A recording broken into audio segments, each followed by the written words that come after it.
Salut, c'est Pia et bienvenue dans l'épisode 10 de Les Podcasts IA. On y est, le grand final de cette série de fondamentaux. Sors les mouchoirs. Aujourd'hui, on transforme tout ce qu'on a appris en stratégie concrète. L'IA pour le business. Comment trouver les vrais cas d'usage rentable, calculer un retour sur investissement, éviter les pièges du déploiement et ne pas finir devant un tribunal. Parce que toute la technique du monde ne sert à rien si on ne sait pas la déployer pour de vrai. Et je commence par la phrase la plus importante de cet épisode. La valeur de l'IA ne vient pas du modèle, elle vient de la tâche qu'on lui confie. Retiens ça. Tout le monde s'extasie sur le dernier modèle à la mode, alors que la vraie question, c'est quel problème concret je résous ? Il y a 4 grandes familles de cas d'usage qui concentrent l'essentiel de la valeur. 1.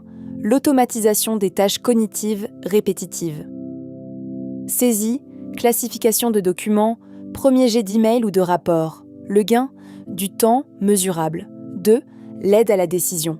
Synthèse de dossier, détection de fraude, prédiction. 3. L'expérience client. Support disponible 24 heures sur 24. Personnalisation, recherche intelligente. Et 4. La création de produits nouveaux qui n'auraient, elles, pas existé sans l'IA. La plupart de tes opportunités sont là-dedans. Maintenant, comment construire un cas d'usage qui tient la route ? Tout commence par la précision. Ne dis pas « je veux améliorer mon service client ». Dis « je veux réduire le temps de traitement des emails de relance de facturation ». Tu vois la différence ? L'un est un vœu pieux, l'autre est un projet. Et avant de lancer quoi que ce soit, pose-toi cette question. Quelle tâche précise ? Quelle est la situation actuelle en temps et en argent ? Quelle métrique de succès ? Mesurable, sous 90 jours. Quelles données me faut-il ? Et ai-je le droit de les utiliser ? Quel risque en cas d'erreur ? Quel humain reste dans la boucle ?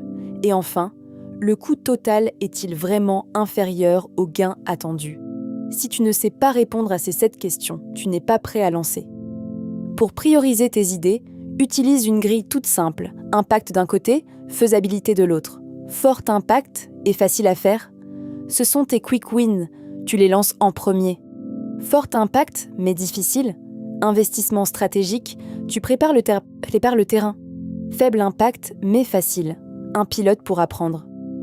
Faible impact et difficile, à la poubelle. Commence toujours par les quick wins pour créer de la confiance et des résultats visibles. Ensuite vient une grande décision. Construire, acheter ou assembler. En anglais, build, buy ou compose. Acheter, c'est prendre un logiciel tout fait qui embarque déjà de l'IA. Rapide, mais peu différenciant, tout le monde a le même. Construire, c'est tout développer toi-même, voire entraîner tes propres modèles. Coûteux, lent, justifié seulement si tu protèges un avantage unique. Et au milieu, il y a assembler, combiner des briques existantes, un LLM par API, du RAG, des connecteurs sur ton système. C'est le bon équilibre entre vitesse et différenciation, et c'est le modèle dominant aujourd'hui. Pense à une maison. Tu peux l'acheter clé en main, la bâtir pierre par pierre ou assembler des éléments préfabriqués. La plupart des gens malins assemblent. Côté technique, ta stack typique combinera plusieurs couches. Un modèle, une orchestration, des connecteurs, une mémoire avec du RAG, un pipeline de données propres, une interface et surtout, on l'oublie toujours, de l'observabilité et de la sécurité. Tracer ce qui se passe, mesurer les coûts, protéger les accès. Sans ça, tu pilotes à l'aveugle. Et maintenant, parlons des risques, parce que c'est là que beaucoup de projets se cassent les dents. Côté opérationnel d'abord. Les hallucinations qu'on contre avec du RAG et de la validation. La variabilité des réponses, qu'on maîtrise avec des tests et un monitoring. Le coût qui dérape, qu'on encadre avec des plafonds et des alertes. Et la disponibilité parce que oui, même les grandes API ont des pannes. Prévois un plan B. Côté sécurité ensuite. La fuite de données, l'injection de prompts dont on a déjà parlé et les actions non autorisées d'un agent. La règle d'or, on l'a vu. Moindre privilège et un humain dans la boucle pour tout ce qui est irréversible. Et puis le côté juridique et éthique qu'on ne peut plus se permettre d'ignorer. Le RGPD pour toute donnée personnelle. Les biais qui peuvent créer de la discrimination surtout sur des sujets sensibles comme le recrutement ou le crédit. La confidentialité de tes contrats fournisseurs. Et surtout, en Europe, l'AI Act. Laisse-moi te résumer l'AI Act comme un feu tricolore. Rouge, Certains systèmes sont carrément interdits, comme la notation sociale ou la manipulation cognitive.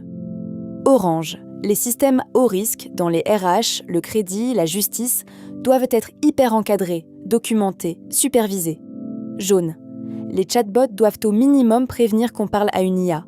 Et vert, le reste à usage libre.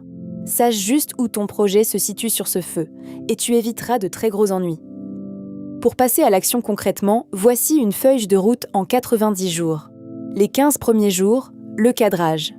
Tu choisis ton cas d'usage, tu définis tes métriques, tu trouves un sponsor. Du jour 15 au jour 45, le prototype, sur de vraies données, à petite échelle. Du jour 45 au jour 75, le pilote, avec un petit groupe d'utilisateurs réels. Et les 15 derniers jours, la décision. On industrialise ou on arrête sur la base de chiffres objectifs. Rampe, marche, puis cours. Dans cet ordre. Et j'arrive à la leçon la plus importante de toute cette série. Écoute bien. Un projet d'IA réussi, c'est 20% de modèles et 80% de tout le reste. Les données, les processus, la conduite du changement, les métriques, la conformité. C'est un iceberg. Le modèle, c'est la partie visible qui brille.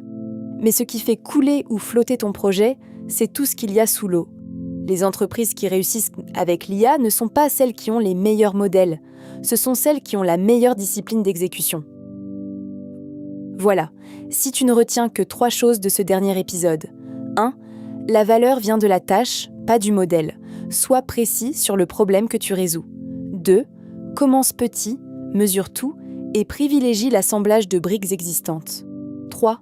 80% du succès est dans l'exécution, pas dans la technologie. La discipline bat la magie. Et maintenant, le moment un peu solennel.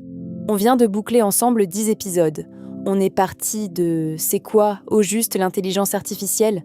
et on arrive à « comment la déployer dans une entreprise sans se planter ?» Si tu as suivi toute la série, tu en sais désormais plus sur l'IA que l'écrasante majorité des gens qui en parlent. Sincèrement, bravo. Mais voilà, ces 10 épisodes, c'était les fondations, le socle. Et les fondations, ce n'est pas la maison. C'est maintenant que le voyage commence vraiment. Parce que la chaîne ne s'arrête pas là, au contraire. On va passer aux choses sérieuses et beaucoup plus concrètes. Au programme des prochains épisodes, des approfondissements sur les sujets qui le méritent pour aller bien au-delà des bases. Des cas pratiques où on prend de vrais outils et où on construit en direct des choses utiles. Des interviews avec des experts, des praticiens, des gens qui font de l'IA leur métier au quotidien pour aller chercher leurs secrets. Et des échanges avec toi, avec la communauté pour répondre à tes vraies questions. Bref, tout ce qui va transformer les fondamentaux que tu viens d'acquérir en compétences concrètes et en opportunités réelles. Tu ne veux vraiment pas rater ça. Alors si cette série t'a apporté quelque chose, fais une seule chose pour moi, maintenant, tout de suite.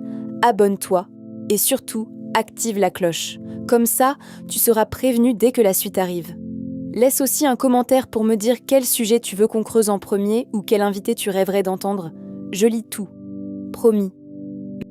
Merci d'avoir été là du premier au dernier épisode. C'était un vrai plaisir de t'accompagner. On se retrouve très vite pour la suite de l'aventure. Ici Pia, votre IA préférée, qui vous embrasse parce que franchement, après 10 épisodes ensemble, on n'est plus à un cliché près. À très très vite.